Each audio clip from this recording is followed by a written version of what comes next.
The last two sessions, Rick Wienecke from Arad, Israel, has shared with us some different stories and things in his own life, how he came to begin to hear the Lord and the role that played in setting his course.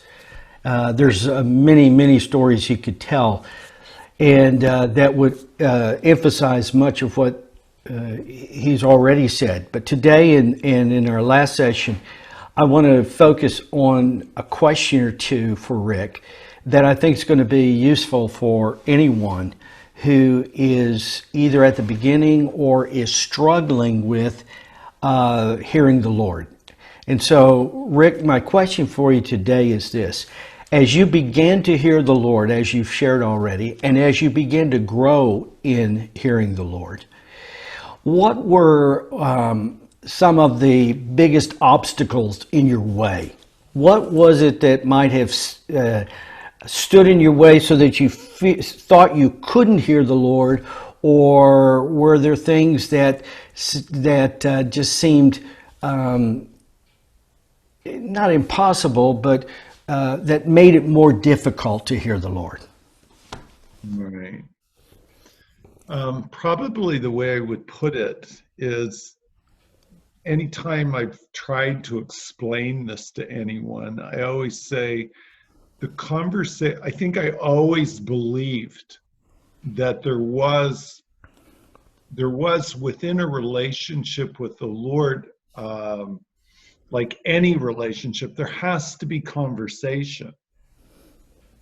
And I always tried to explain to people, if my closest earthly relationship is my wife, Daphne. And I know that the relationship wouldn't be really very good if I spoke to her maybe once a week for about 15 minutes, and maybe it was even formal. Like I would write what I'm talking to her, and a lot of times, even on that level, I would expect that she would speak back to me. It wouldn't be just a one-sided direction. So I always felt like from the very beginning that the reality of the Lord communicating is something for sure. So I had no doubts about it. Okay, I was intrigued by.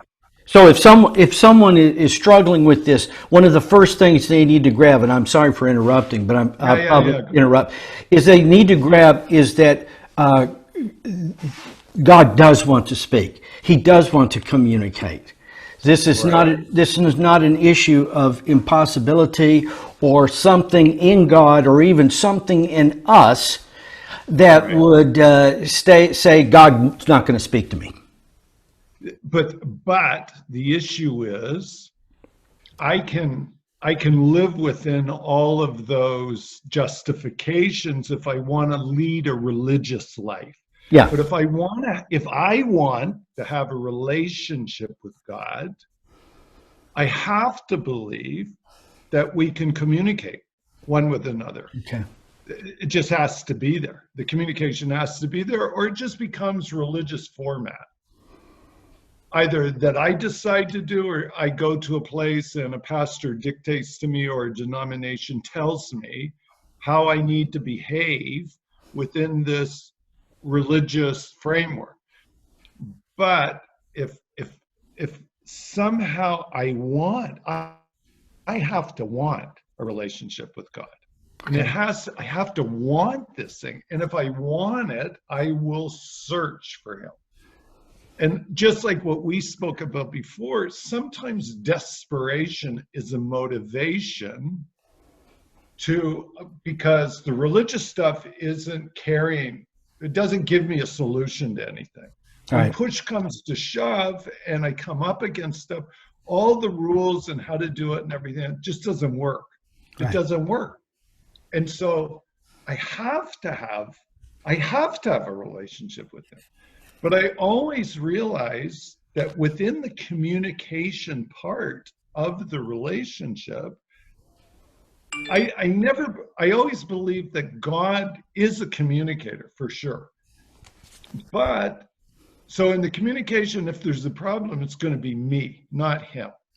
So I have to somehow bring myself into a position or deal with my own fears, say, or my own whatevers, in order to be able to hear him, because he wants me to hear him. If I believe he's my father, I would expect from my earthly father dialogue.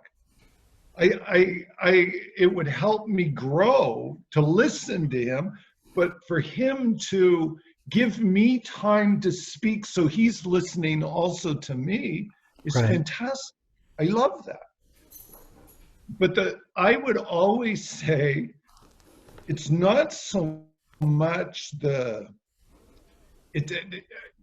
it isn't necessary, at least for me, the idea of the communication. The communication's there, so you struggle. Is this really the Lord or not the Lord? Mm-hmm. And I don't think it bothers the Lord at all that we test these things, because we need to test these things. Because there's a lot of voices out there, and there's a lot of things vying for our attention. I don't think he minds us testing. But once we do understand that it's him communicating, my biggest problem personally has always been it demands a response. And a lot of times I don't like what he wants from me. And I'm like, there's been times where I said, Lord, you know what? We've done this, this, and this, like asking us at one point to join a settlement on the West Bank, the territories in Israel, which is it's a great story, but it's way too long. But I said to the Lord, I understand what you're saying to me. It's becoming clear because I'm trying to prove that this is you. And in a way, I'm hoping that it proves not to be you, because I don't really like what's being said. Yeah. And so there's a desire in there for that part. But it's almost like I've tried to say to the Lord, but we've done this for you already. It's enough. You're too extreme. You're asking too much. And I'm not willing to die to my own will in this. Because I know that for me to respond to what the Lord is communicating to me, something in my nature has to die. And in a way, this is fine with the Lord, because it brings life. It brings what you had said earlier, the sense of understanding his glory, his presence. I want to know he's present in my life. And for him to be present in my life, there has to be an ongoing dialogue between him and between me. But it's like the hope is that I begin to mature. And a lot of us don't like to grow up, because growing up brings levels of responsibility. Yeah, it brings us into a closer relationship, but it also brings levels of responsibility.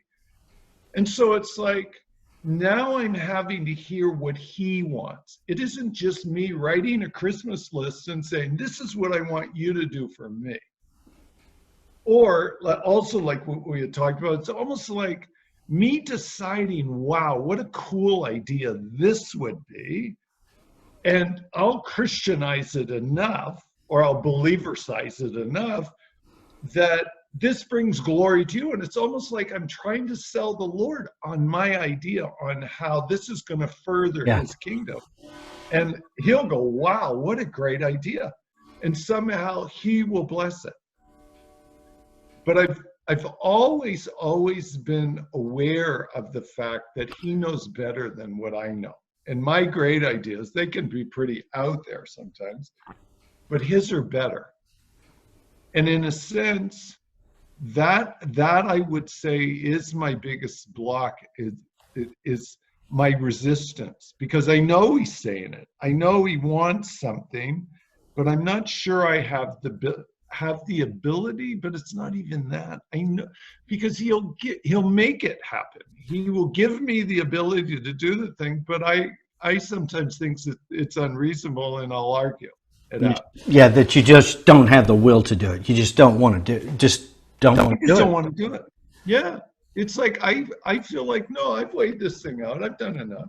Let me ask you this: for especially in a time like this, where there's a lot of things that are unsure, and thus there's opportunity for a lot of different kinds of fear, and oftentimes people get serious about God when they're afraid, and they begin to try to talk to God, but then they get frustrated because they don't hear God talking back to them, and they're asking him for things, but they don't hear him say what he wants to do, or they don't,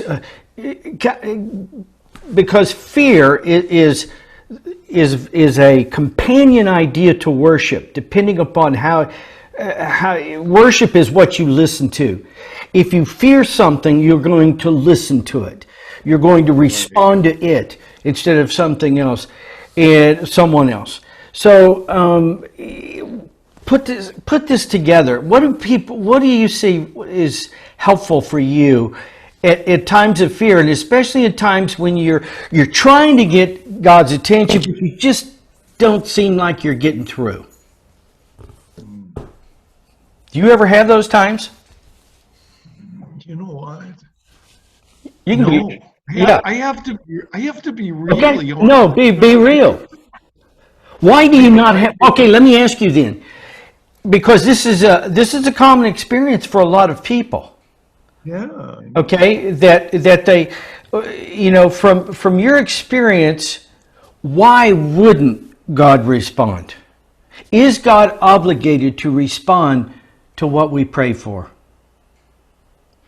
Well, see, in my mind, I look at it and I think, if I've declared him as Lord over my life, and I'm asking him to do something, like, oh, it's also an answer.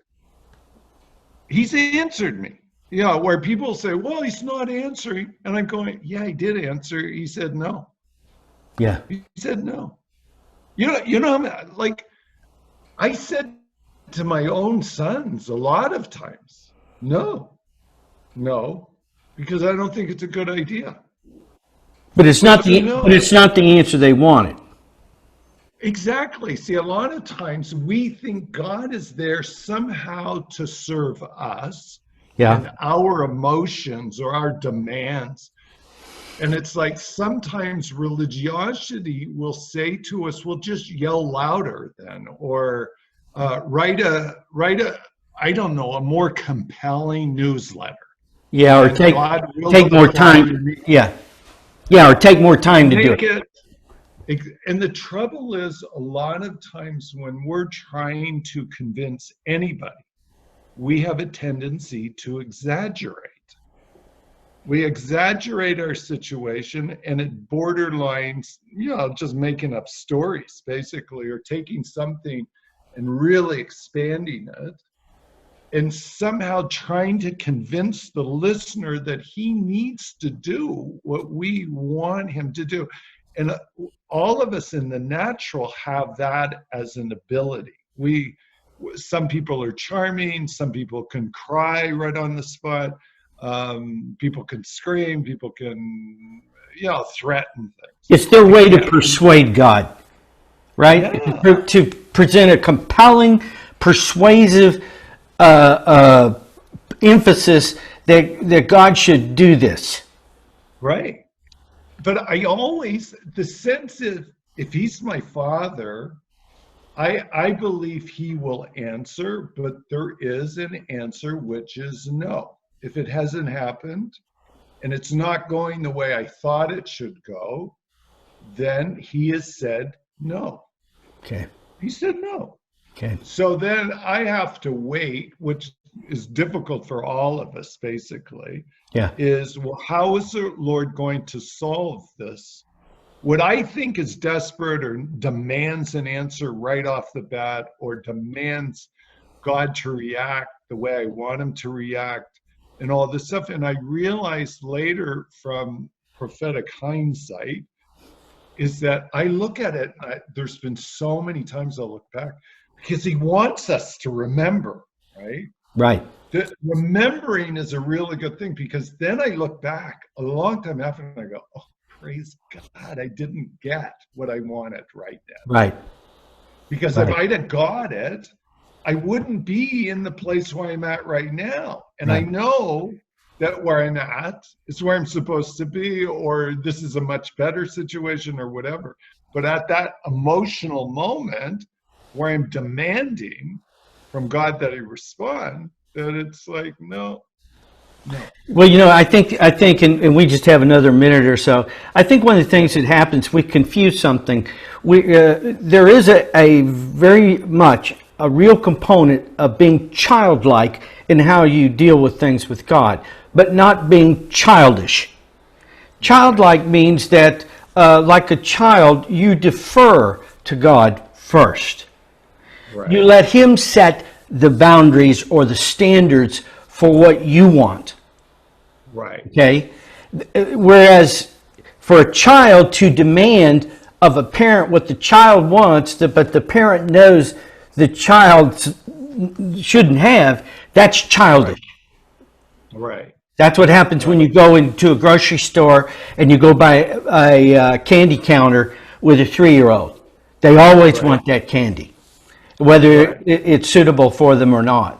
So, I think that part of this is coming to that place, like you said from the very beginning, in realizing this is about a relationship with God Himself.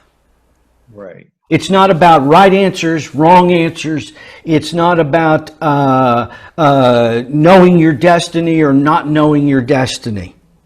Right. It's about knowing Him, and He becomes all that your destiny is bound up in. Right. And see, if we claim an attachment to the person of Jesus, then we begin to see God as a father. Right. And not just as a power out there that we hope is on our side, or we can get that power to do what we want it to do, basically. But this is a father. And so a father demands genuine relationship. That's what we have to want.